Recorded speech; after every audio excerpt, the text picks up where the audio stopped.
Welcome back to the Sober Sofa. My name is Shanti Patty Owen. I am your host for this channel where we discuss all topics related to addiction and sobriety. As some of you know, I was a supermodel back in the 80s. I had quite an elusive, illustrious, wild career. And for the next couple of decades, I enjoyed my addiction issues.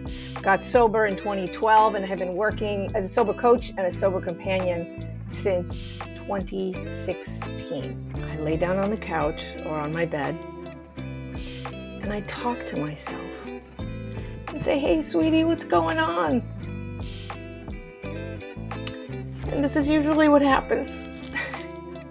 I am a sex addict, love addict, an alcoholic, a compulsive gambler, and a debtor. I received the sweetest email from a woman who was forwarded one of my emails. She has a teenager who's struggling with addiction issues, and I gave her some advice on places that she can go. And she ended the email by saying something to the effect of, "Oh, dear sweet one, you have so many addictions. I feel so sorry for you." And it really got me thinking, especially normie people who don't apparently have any addiction issues. It must seem horrific to have so many avenues where our addictions have landed. So the topic of this video is cross addictions. Cross addictions. I've heard it said in the 12-step rooms before that you're really not sober unless you're working 3 programs. And I'm working probably 3.5. Let me explain, first of all, what is cross addiction. Gosh, it makes me want to explain what addiction is and what trauma is. Let me give you a little microcosm of a screenshot of where addiction issues emanate from. Addiction issues emanate from trauma. Trauma in childhood, trauma in teen years. It can start later in life, but usually the seeds of addiction are trauma. Now, sometimes people just have one addiction. God bless their soul. But most of us have at least 2 or 3, if not more. The reason for this is that the addiction is not the problem. Let me say that again. The addiction is not the problem. It's the trauma, the unhealed trauma that's the problem. So what happens is, for instance, I got sober in 2012 from my sex and love addiction. I thought I was cured. Then my drinking amped up, and I had a pretty horrible drunk one night and ended up sleeping with somebody and, had a slip on my sobriety there. So I started to notice that I was drinking more and more and more. So I wasn't acting out sexually or romantically, but I wanted an outlet for my angst, for my trauma. I didn't want to feel these uncomfortable feelings. And drinking was a lovely way to do that. Then I took alcohol off the table and started going to meetings for alcohol. And I thought, okay, I belong to 2 or 3 different programs. I'm good. And then I discovered, it wasn't new to me, that I had extremely huge challenges regarding money. I either was making a lot of money or making no money. I would be flourishing, spending, then I was in debt. And that cycle happened my entire adult life. So what happens is, when we take one addiction off the table, another one pops up. It's like whack-a-mole. It's the same trauma.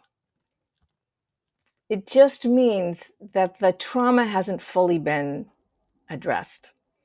So I started attending programs for money issues. So Mary, I want you to know you have a teenage daughter.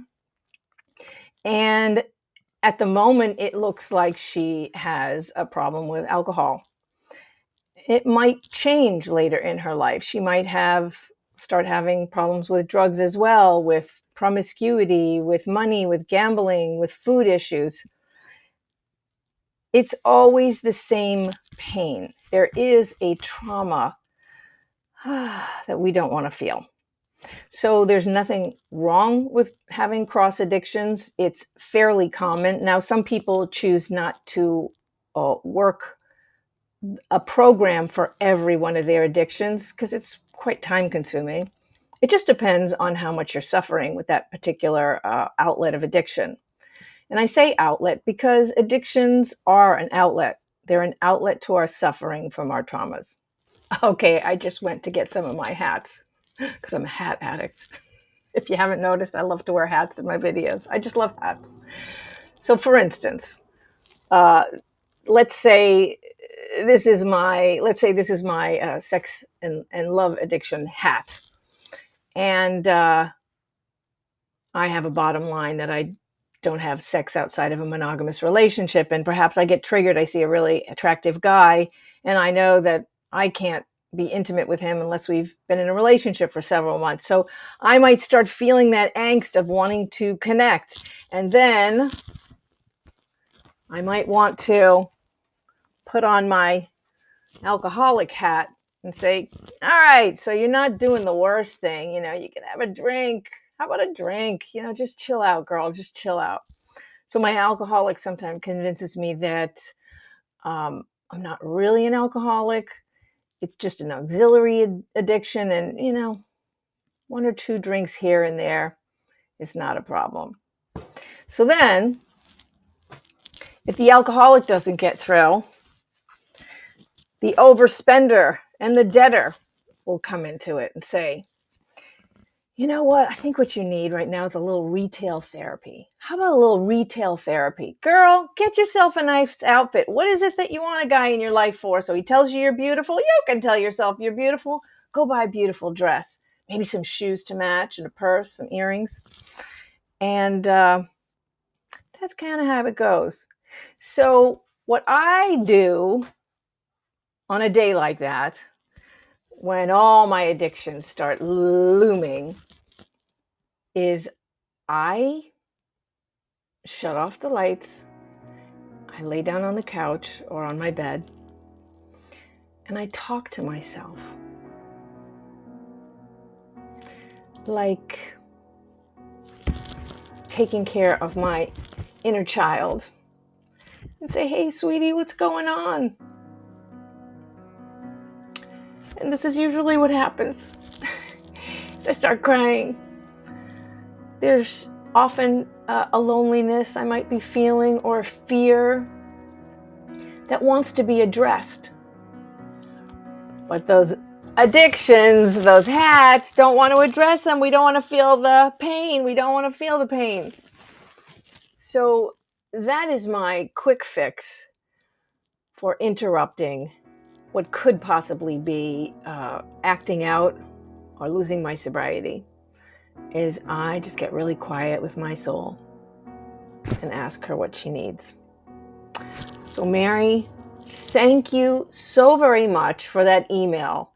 It was so sweet. It was so cute. And I realized that a lot of people who don't have any apparent addiction issues probably don't understand about cross addictions. So thank you very much for your question, Mary.